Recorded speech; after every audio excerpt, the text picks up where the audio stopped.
Cool. I've got the thing. Hello, everyone. Welcome to the cert-manager bi-weekly, 16th of November. It's just after 5 p.m. London time. We have lots of things on the agenda today. Maybe I will share my screen quickly. What a window. A tab. Tab would do. Yeah, we've got a few people here, a few faces I haven't seen before, so welcome everyone. Just a reminder, we're recording if you just joined, and if you don't want your face camera, then be sent off. But yeah, Ash, would you like to start us off today with some post-KubeCon NA bits? Yeah, I'd love to start us off. Well, I just thought in a recorded meeting setting, I should summarize what I learned from KubeCon and what conversations I had and like what the vibe was. And generally, it was really positive. I put here lots of love, and that's generally the case. Like at these events, lots of people always come up and say, "I love cert-manager. You've saved my life and the lives of all of my family," and like that's always nice. There was a few bits that weren't just weren't just praise, right? There was a few things that people fed back on us, and that was super useful. One is that Trust Manager, people want to use it more, and some people see that it's the CRDs are alpha, and they get scared by that. That was. I lost track of how many people said that to me, but a lot of them came up and said, "I want to use it, but I can't because it says it's alpha." I think that's all the impetus I need to know that it's solving a problem and that it's worth progressing it through. We discussed it this morning in the cert-manager daily stand-up. We'll make progress with it. We'll get it there. But yeah, that's like, it's not just love for cert-manager is what I'm saying. It's also love for Trust Manager, and that's great. Third thing I wrote here was that the booth was more popular than ever, I think. That's because Mayal appeared in the keynote on Thursday, which drove a lot of people to come. We issued more certificates on the Thursday than we did the previous 2 days combined. That's little souvenir certificates that people can get at the stand. That was by some distance like the most popular day I've seen. I was sometimes doing, there was a queue like 5, 6, 7 people deep, and it was intense, but again, really positive. It bodes well for KubeCon in Paris. Like hopefully if we're graduating there, we'll be able to beat that number again. I think we probably should be able to, because there'll be a lot more focus on the project there. I did also write down a couple of other bits which I think are worth just saying on a call. They may or may not be particularly interesting, but these are conversations that I had. First of all, there's people from all kinds of industries using cert-manager. I have listed at least these ones that I remember. I may have forgotten many. Automotive, defense, gaming, banking, and fast food/retail. I won't list the individual companies, but all of those sectors were represented in who came and talked to us. It's basically the entire economy.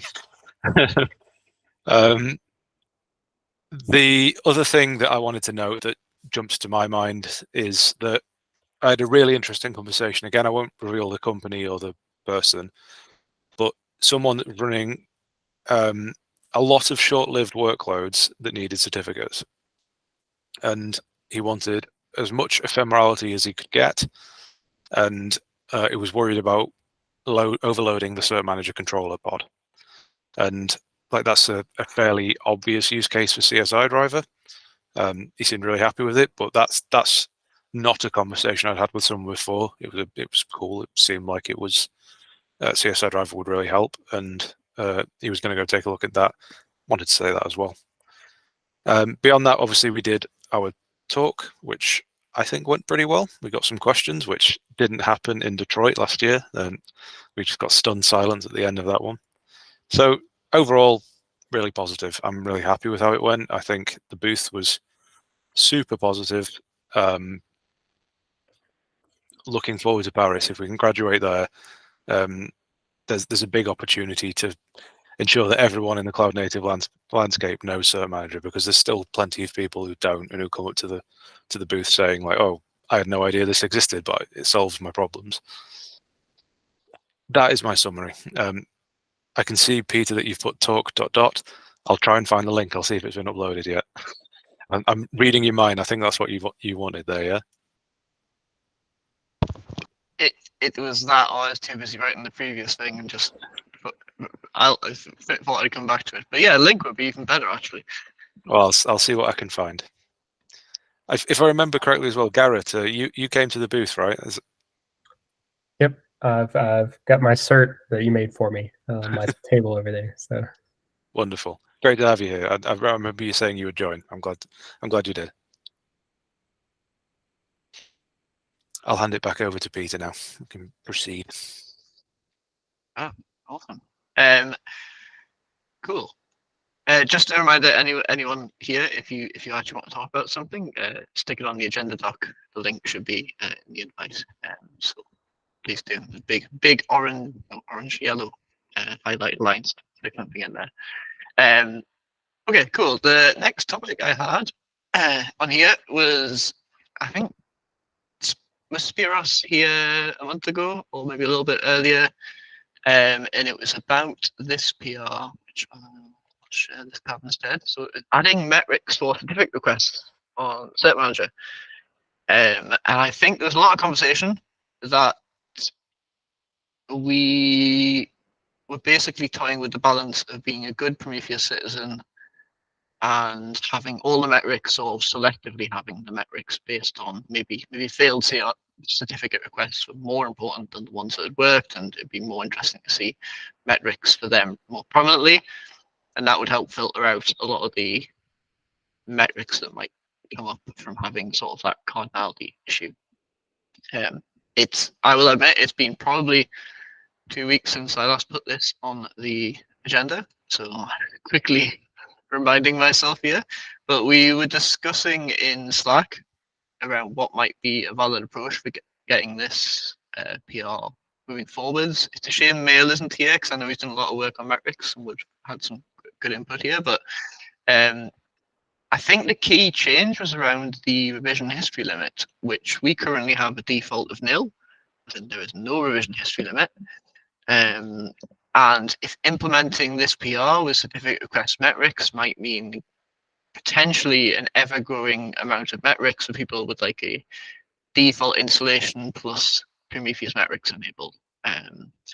So the idea here, I think, was that we want to change revision history limit, and how do we best do that? So I think we had a couple of options of like, should we put this all behind a feature flag, so that if you want these metrics, you have to go and explicitly enable them, as in that might be a good safe way to start, or do we just change the default for revision history limit to a sensible default, 5 instead of infinite? I don't know, something like that. Or do we do both of those options, or neither? Or is this a better option here? Basically, Spiros would like to kind of get them unblocked, and I think it's a worthy goal trying to get this. Sorry, I forgot to switch back to the thing I was sharing. These were sort of the options. There is a link to that conversation here. Now, I didn't know what was the best way to kind of progress this. I don't know if Richard. Oh, go on, Erik. I would just like to add that we were hit by this non-default value when we started using cert-manager. We almost had an outage because the API server was filled up with certificate requests. So I think it make sense to change the default. Of course, it could affect some users, but I think setting a sensible default regardless of the feature flag would be a good idea.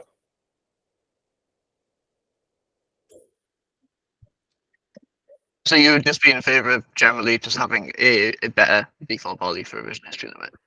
Correct. I know it's a change in behavior, so someone could consider it be breaking, of course, but still, it's a really dangerous trap for inexperienced cert manager users. Cool. Yeah, Vincent? Yeah, hey, not gonna contend the idea of changing that default. I think that could be a good idea. So we were looking at the vertical pod autoscaler project, and they previously, I think, had custom metrics, and it looks like so recently we were trying to get this thing working, and they direct people to use kube state metrics instead, because you can do you can basically like define where you want to point it. So I don't know if there's any benefit of going this way versus the other way, but that just throwing that out there as one option. I still have to look at the context as to why they made that change. I don't know if they ran into the issue of too much Prometheus or what the issue was, but could be interesting.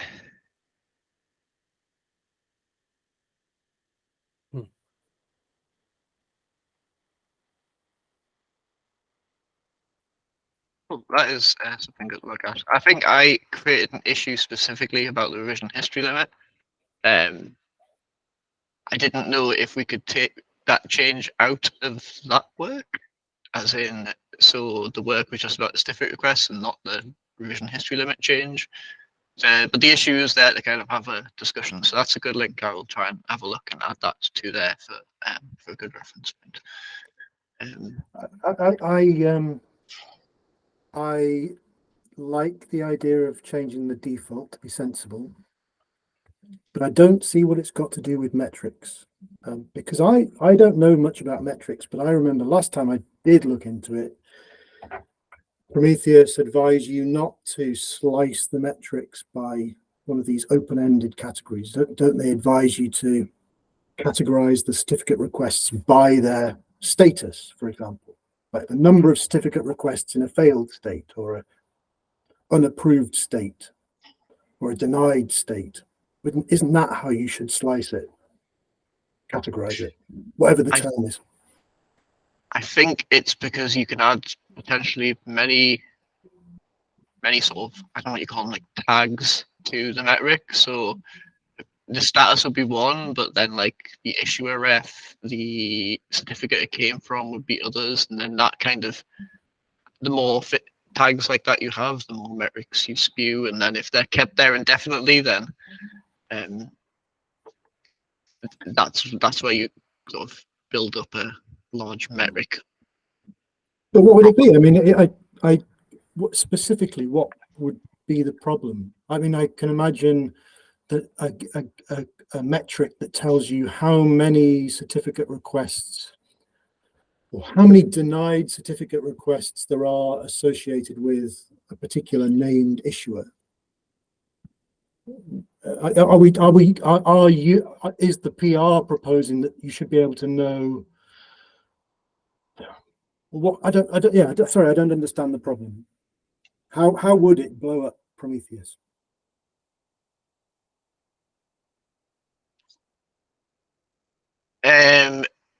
Well, I think that's what I was going to try and test. But I've been trying to build the branch today and then failed. So I would have liked to have come to this meeting with a better answer for you. But yeah, I haven't been able to actually see it in the wild.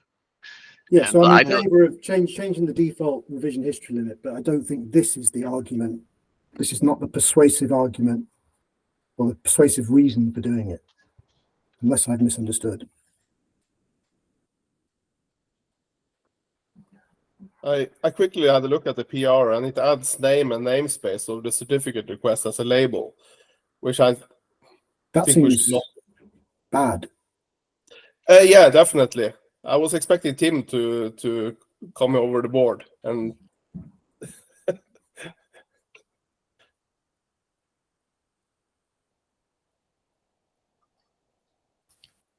think we kind of discussed this stuff already in the past, and we found that it's okay to label it by namespace, for example, because the cardinality of that isn't or shouldn't be too large.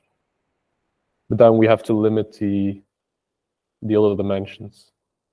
Like if you have two dimensions that are like 1,000 plus, then it's like 1,000 times 1,000 metrics, right? Every time that you scrape it. So that can become very big very quickly. But Mile has some great stuff around this already. So I think he worked on this already for like some of the controls that Venafi has. So he definitely knows how to solve this or what to do here. So I'm not sure if it's like useful to discuss all this stuff again without him. Yeah, that makes sense. Yeah, I'll get in touch with Mail and ask him to kind of have a look back over this work and see what's stopping it from going forward, because I think it still could be a useful feature for many people getting metrics on the certificate requests. But I know we discussed it before, and I know there was a question about the impact it might have if it's enabled by default. So okay, right, I will talk to Mail. And also, I think the thing that you just linked, I think it was Vincent, the kube state metrics also seems very interesting. Like that basically allows you to report metrics based on Kubernetes state. So you could say like, okay, have X amount of certificate requests in this state. Let's create a metric for that. And then you can kind of configure this to expose custom metrics. And we don't have to account for any kind of combination of metrics that someone would be interested in. So I think that's also a very good alternative. And Prometheus then talks to kube state metrics? Yes, I think that's how it works. Pulls from kube state metrics, right? So it's kind of this thing that you can configure dynamically to expose metrics based on your Kubernetes states. Yeah, as far as I understand it. Start by documenting. If that correct? works, we could document it. Yeah, that is correct, Tim. I read into it further. It looks like they previously had like a patch to have like a special configuration within kube state metrics to do this, but then they added this. There's a CRD scraper basically for within kube state metrics that they added, which removed the need for embedding vertical pod autoscaler scraping into their project. So, but yeah, it does do what you had mentioned there, Tim.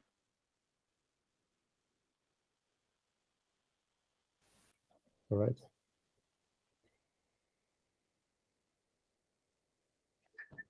Okay, so it sounds like we've got some good options to move that forward anyway. I add this to the next topic to the agenda, but I'm just going to cover it off really quickly because I think Ash, you probably just answered the question anyway directly in Slack.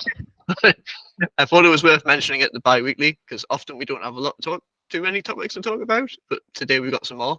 But it was quite an interesting topic, so I thought it was maybe worth having a quick look. Specifying name constraints in the CA certificate, and I must admit I read it twice and I was like, oh, I think I get this now, as in generate a CA cert but with restricted scope. I think someone was offering to help, and Ash, I think you answered them in Slack maybe already. So sounds like we might have someone doing looking to work on this. But yeah, it'd be awesome. It's in a public meeting. I can tell everyone here and anyone who watches on YouTube, be wary of name constraints. They will bite you, but they can be really helpful for locking things down a bit more if you're careful about it. Awesome. Unless anyone has any desire to talk about it now, I'll skip to the next topic then, because yeah. Can probably add that the approval policy can cover some of these things, probably. It can cover some of these things for sure. The advantage of this, as with many things in X509, is that this is baked into the cert. So wherever you use the cert, this will be done, and it will also be validated when clients are validating a chain that they receive. So there's the power of this is similar to the max pathline in the basic constraints extension. This is applicable way outside of Kubernetes in any scenario with any client and any server, which makes it. This is like a more powerful approver policy in a way. It's Of all. course. Yeah. Yeah. Go on, Tim. I just want to say that there's currently a known limitation of proof policy that it cannot handle any kind of unknown extensions. It will just allow those CSRs to be passed to the backend. So that's really not great. And I think something we have to fix in the newer version of proof policy, where there's actually only like, if you go outside of the subset of allowed extensions, X5 extensions, it's actually denied by default. Or you have to add some kind of explicit exception for that. So here, for example, name constraints would be like an extension that's not covered. So right now it will be allowed by default, but I think that should be changed to deny by default instead. That makes sense. Does it make sense for approver policy? It would apply if you were using approver policy to limit the settings of a CA certificate. It wouldn't cause any problem for leaf certificates, would it? Well, no, because those won't have those name constraints, I guess. So what's the problem that you're describing then? Well, I was guessing this CA would also be issued by cert-manager. Like here it's in the spec, for example, name constraints. Okay. So if you're using a CA issuer and with a self-signed, and you seed it with the self-signed issuer, then you think that approver policy should deny that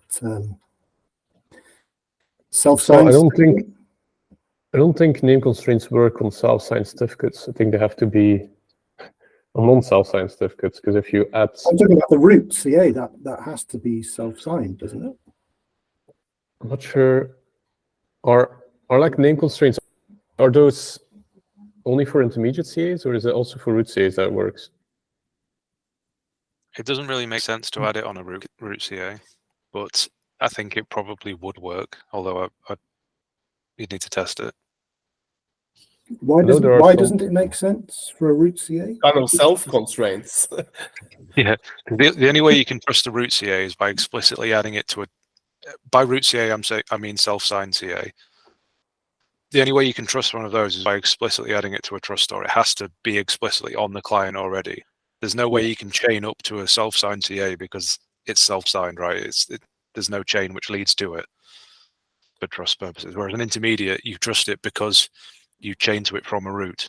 You know what I mean? Can I keep asking questions? I'll ask one or two more questions. So I thought that the one use case would be that a user wants to set up a root CA in their cluster and sign the leaf certificates of some clients and servers in that same cluster. But that root CA should only be valid for certain domain names, perhaps in cluster domain names. That would make sense, wouldn't it? Yeah, that's fair. I think I'm thinking too much about max path length, which doesn't make sense on any route as far as I can deduct. But yeah, I can see how you might want name constraints on a route in some scenarios. Yeah, I think that's fair to say. I can take one use case that we would probably use in our clusters if it were possible. We have an internal CA, like a private CA, and that's trusted in most of our IT things running. What we could do is to provide an intermediate CA to some of our users bound to a namespace and allow them to issue new certificates for their services, which is kind of linked up to our company CA in the root, which will be very useful. But in this case, we would probably like to add some hard constraints on it, like we have on our current intermediate CA that we use to issue certificates to our users at the moment. So it's very familiar to us, these name constraints and path length and all this stuff, because we got an intermediate CA that can do a lot of things, but it's very limited. Yeah, that's a really good example of when name constraints make sense. And I fully can see the point that you might want name constraints on a route as well, in some scenarios. Just, I vaguely remember So, that. you know, we're going to. I vaguely Go ahead, remember Tom. that like some of these clients don't look at these extensions on the root certificates. They only look at those extensions on intermediate CAs. Not sure that makes sense, but might be something you want to look into for the records. Look it up on It's the worth internet. checking. If you find it, let me know where you found it. Definitely worth checking. I could totally believe that there'd be weirdness in that. I mean, more generally though, do all clients check these name constraints? Is it so established as No. No. It's reasonably well established as extensions go. Like a lot of extensions are not well supported. The classic issue with all X509 extensions is that you have to mark it as critical for it to mean anything, and that means that any client that doesn't understand it will immediately break as soon as you deploy it. So yeah, you explained that. But once before, I've forgotten. Yeah, It really you kind of- varies.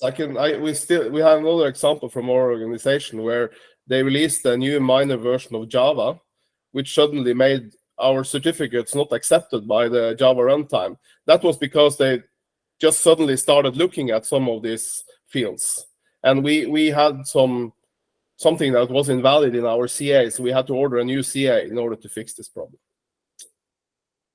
I've seen the same with Chrome updating to start validating it as well.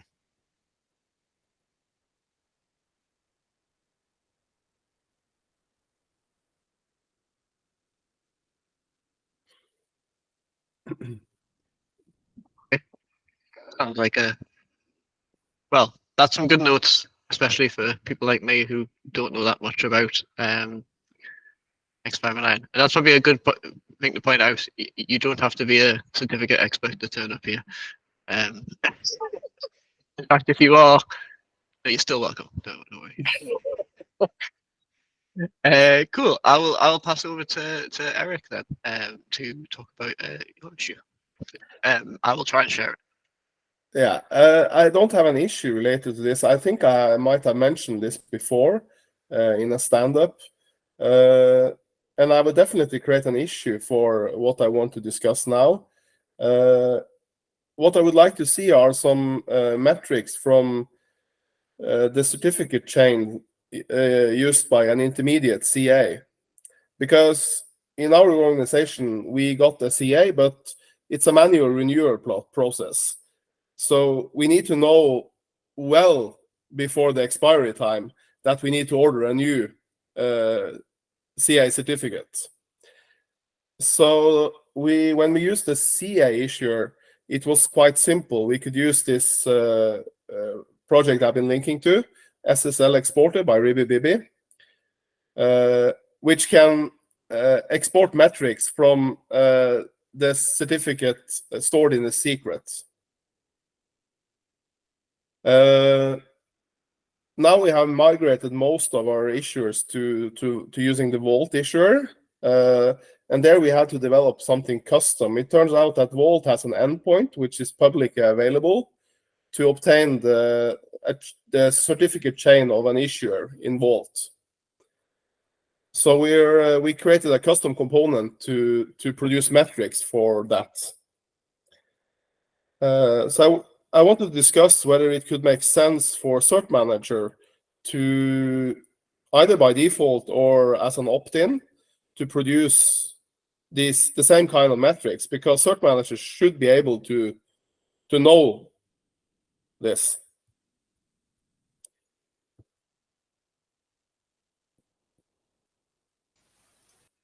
Would it not be the responsibility of Vault to do this?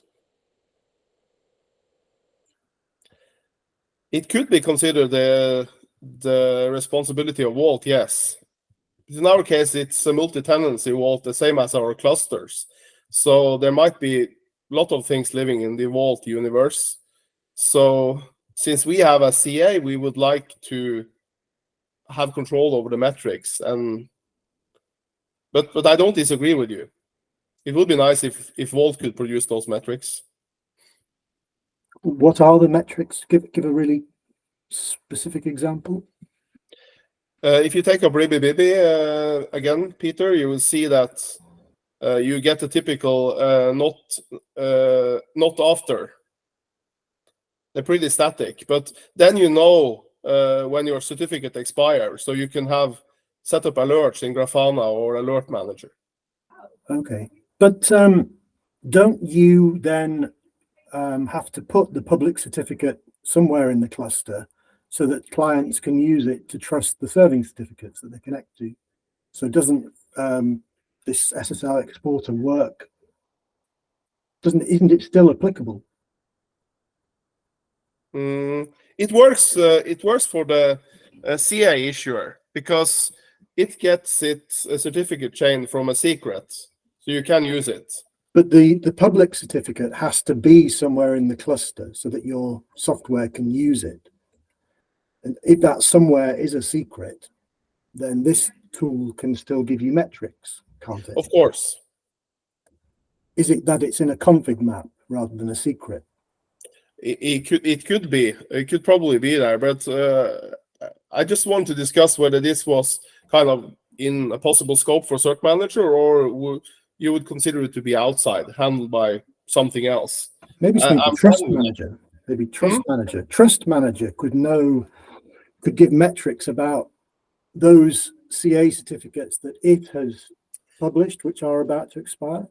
But Trust Manager only cares about the root certificates, like the self-signed CAs. But in this case, we want to monitor the full chain from the root down to our intermediate. We are actually on the 3rd level or 4th level. Right. Yeah. I think that a really good example of where we might need to do something in this is the CA issuer, where there would be no other way of getting the metrics. Like, we can't say Vault should do it. Like, the CA issuer is the only thing that could do it reasonably. This is outside of my area, to be fair. Like, the metrics, like the metric stuff tends to require metric specific domain knowledge sometimes that I lack personally, but I think it at least makes sense to me to expose this. Part of the problem that we're going to have is that we cannot always guarantee we'll have the full chain to be able to expose those metrics in the first place. Even in the CA issuer, because we don't control how it was set up. So it's always best effort, which is kind of not great when you're talking about something as important as an expiring CA. But you can do a best effort with the metrics as well. I mean, you could produce metrics from the certificates you have access to. Yeah, it might be better than the status quote, to be fair. Yeah. Those intermediate certificates, again, would be in the secrets in the in the tls.crt file, right? As part of the chain, along with the leaf certificate. Yeah. So the SSL exporter could export the metrics from there? It could, but of course, that's a good idea. Then we had to issue a leaf certificate to ourselves just to monitor, to produce metrics from the full certificate chain, because we don't use the intermediate CA ourselves. This is a service we provide to our users to get certificates. Oh, yeah, okay. But that's a minor problem. That's actually a good idea. But it still requires some engineering to set this up. Yeah. I'm just playing devil's advocate. I'm thinking of how else you could do it. Tim?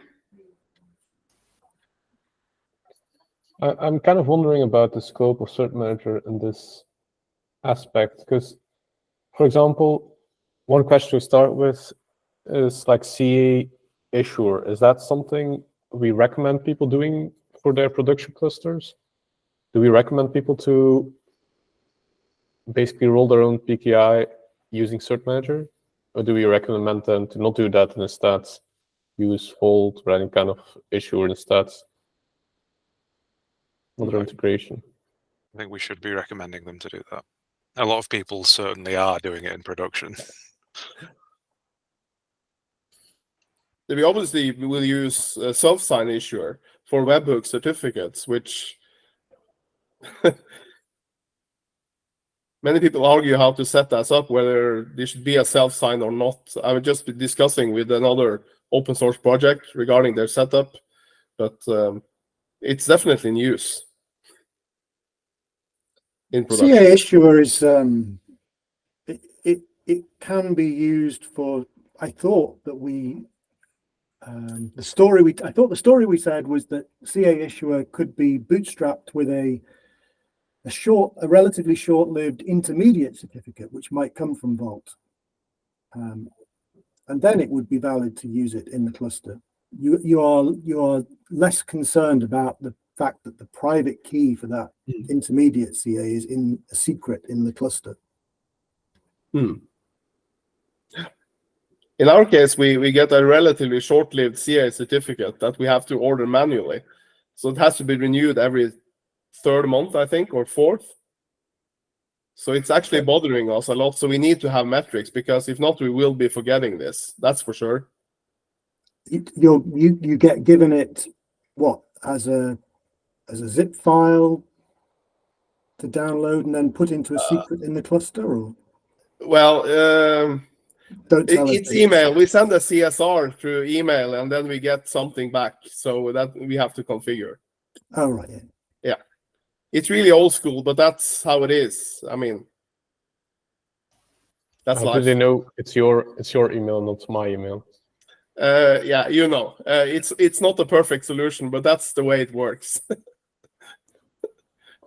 I'll look up the name of your security persona or your security your CISO. I'll send him an email with my CSR in it. But it has a lot of constraints, as I already told you. So the idea would be to provide metrics about essentially the issuer in this use case. Do we provide metrics about issuers in the cert-manager already, or is it just certificates and hopefully soon certificate requests? Yes, that's the idea, and I don't think we provide any metrics on issuers, but I might be mistaken.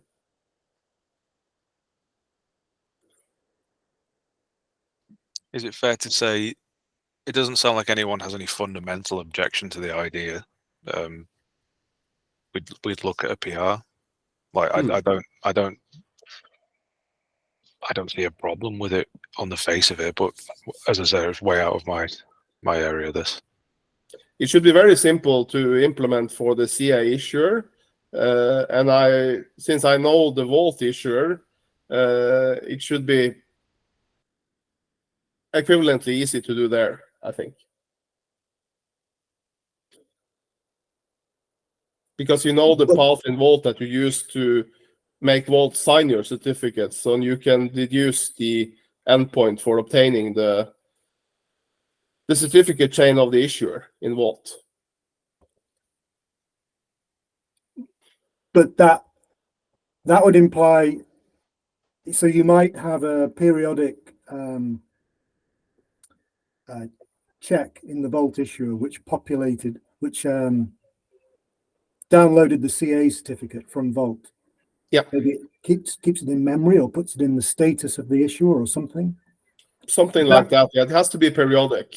That would be the latest certificate from Vault, and it wouldn't necessarily be the same one that had signed the certificates that were being used by the workloads. Which is the important metric, isn't it? But cert-manager would somehow guarantee that your certificate would be renewed, wouldn't it? Because it gets an expiry, and then it will set the renewal time to something sane, depending on that. But That's the leaf certificate, true. Yeah. that's the leaf. Is it possible to get a leaf which is valid beyond the lifetime of the intermediate that signed it? I don't know. That's another thing. I mean, Vault is rejecting to issue a leaf certificate which extends the lifetime of any certificates in the chain above. That's something that could have made sense in cert-manager as well. Bringing me over to another thing. I think it was you that told us that in one of the stand-ups last week. Yeah. That's where I'm getting it from. It's been causing us a bit of a trouble migrating to the Vault issuer, but still it makes a lot of sense.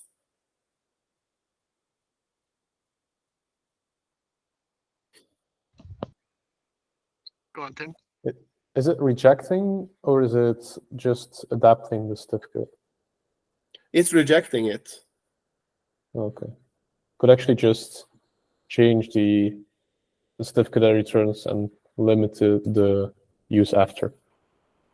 It does that for some things. I mean, you could set the maximum TTL, or you could adjust a lot of things in Vault PKI module, and then it will just change it. So if you ask for a certificate which lasts for 1 year, you will get it back, or it will only last for 14 days. Right, so you could do the same thing, but then match the parent CA, right? That would be like a more user-friendly solution, I think, for Vault. And cert-manager combination. Probably. Because then cert-manager would request certificate, it would get back like another certificate with a shorter lifetime, and it would renew that certificate in time, and then the parent certificates will have been renewed too. Yeah, but it refuses to do that. I mean, it rewrites the expiry of the certificate. I mean, if you set max TTL to 14 days and you ask for 3 weeks, it will adjust it to 14 days. But if your intermediate expires within a week, it will reject it completely. It will actually fail. Okay. Because I'm thinking the only other place I think that this could be done is CA issuer. That could also have such a check. Because there we already know when the certificate will expire, the parent certificate. Otherwise, we just send a CSR, we don't know when the parent certificate will expire or will not expire. So we might be able to trick, like, that's to limit the lifetime of the leaf certificate. Another approach would be to trigger reissuance when the parent is also about to expire. Like, take the earliest, not after date in the chain, and renew based on that value. But that's also a bit, yeah, it's like you have renew before value, and that's like an absolute value. Maybe that should be a relative value instead. That would also help to resolve some of these things. These are all different kind of challenges and different kind of solutions. I think I've also seen an issue registered on cert-manager.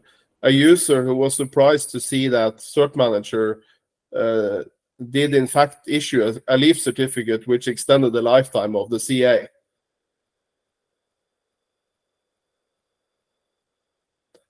Can try to find it, but probably not tonight. It's definitely a known problem. The CA issuer is pretty weak with that kind of stuff. Yeah. So that's one of the reasons I would say maybe not use CA issuer in production. If I were a company, I would write my own issuer using issuer library, my own CA issuer with some more custom logic in it. You're always coming with this suggestion to write your own thing. Richard also says, "Oh, write your own approval policy. It will be easier." It's not how users will look at it.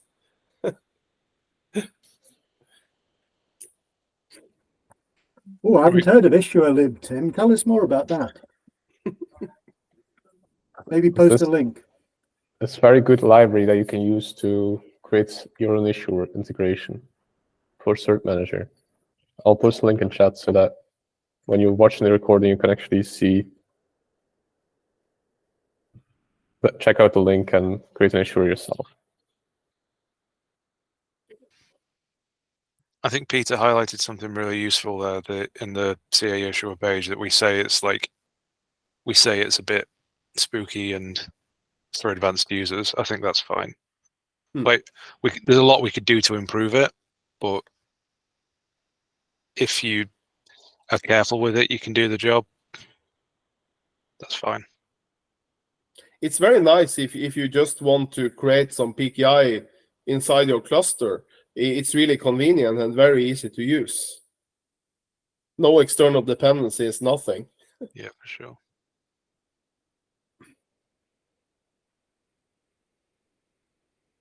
I was mainly highlighting it there because I think Tim mentioned a couple of times why CA issuer, and if we recommend it or not. And I was just checking the docs to see what the docs actually said about if we recommend it or not. I guess we recommend you use it with extreme caution, essentially. Cool. That goes with most PKI, right? You should check what you're doing to make sure it's done right. Cool. Well, that seems like a good natural end to that topic. So I guess I'll open it to anyone. Did anyone have any other topics that they wanted to discuss in particular?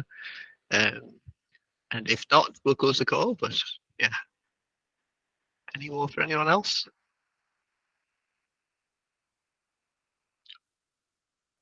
Oh, go Tim. If there's no one else, I would like to get some attention to this PR and this website. It basically tries to create a unified list of all the issuer integrations that exist. So both external and internal issuers. And one of the issuers on there is DCA issuer, which is like an N3 issuer. You also have self-signed issuer. And then Acme issuer and Venafi enhanced issuer, those are like golden issuers. The others can also become that if you just write a production tutorial. I got already some feedback on the PR, but I want to kind of show this. I was wondering, because that's why I was asking, right? CA issuer would be write a production tutorial for that one. And maybe that production tutorial would also state when it should be used in production and when not.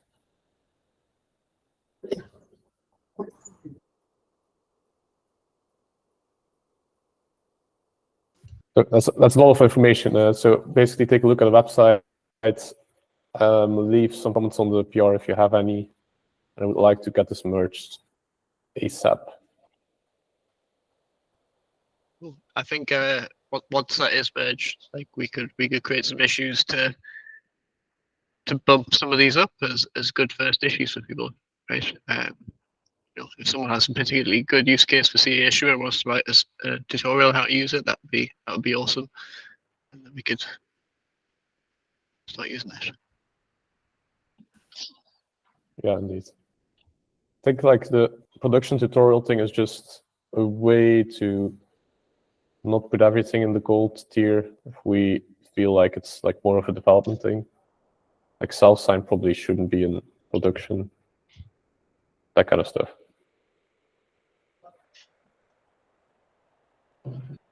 But then maybe there will be people who write a production tutorial for self-signed issuers. So I'm not sure it will actually work that way. I think currently any production tutorial for the CA issuer would include the self-signed issuer most likely. But then, as I say every time, the self-signed issuer shouldn't exist anyway, so we could get rid of that. Are you not using the self-signed issuer for webhook certificates? I think so, yes. I'm just asking, since you said it's not production ready, we have a lot of self-signed issuers in production for our webhooks. The issue with it is really that, like it's almost by definition production ready, because it will always give you exactly the certificate you request, like verbatim. Like it'll always do that. The problem is It could just be a flag on any certificate resource that just says is self-signed, and then that replaces the issuer ref. Like there's never like the self-signed issuer has no config. It can never be used. It can never be configured in any meaningful way. The only configuration value that's on it currently is a mistake that doesn't make sense. I understand that. It's not a real issuer. It doesn't have a certificate. It's just like a marker issuer. Yeah, it's just noise, basically. Yeah. I mean, we could like create a self-signed issuer that has some crazy logic to map CSRs to actual certificates.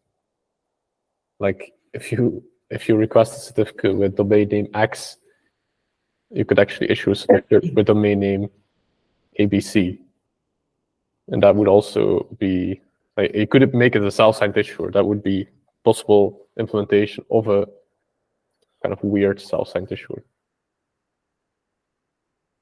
Like there is logic that you can add. It's just that maybe it doesn't make so much sense always. I'm not sure that there is any logic you can add and have it still be self-signed and meaningful. I mean, so your certificate resource could look a certain way, and then the X59 certificate that you create out of it could differ from that. And the way it differs can be then configured in the issuer itself, if that makes sense. But then you just change the certificate. It would be easier just to have either you specify self-signed true or you specify the issuer on a certificate. That will solve the problem. Yeah, that's the solution. Yeah. There's so many hacks that are in cert-manager because the self-signed issuer exists. Because like it means you can't have the you can't access you need this access to the certificate's private key in the issuer. No other issuer will ever have that problem by definition. That on its own is a huge glitch that always causes problems. I do agree with that. Maybe we should just add that possibility to certificate resource and deprecate self-signed issuer. I would love to do that. It's just a matter of time before I get my hands on it and finish it. We could create a version 2 milestone of cert-manager. I mean, we don't need to remove the self-signed issuer. We just need to tell people it's bad not to use it. Although I'm not sure how the reconciliation works in that case because you don't have an issuer to reconcile it. But We probably keep the same hacks, but acting on the self-signed field instead of the self-signed issuer. maybe, yeah. If we haven't got any more other topics, I would like to just close the call there. You guys are welcome to stay in chat, but I do have a lift to catch, so I'm certainly going to drop. So I'll stop sharing now. Guess we can stop the recording as well. Okay, I'll do that. Thank you. Thank you, everyone.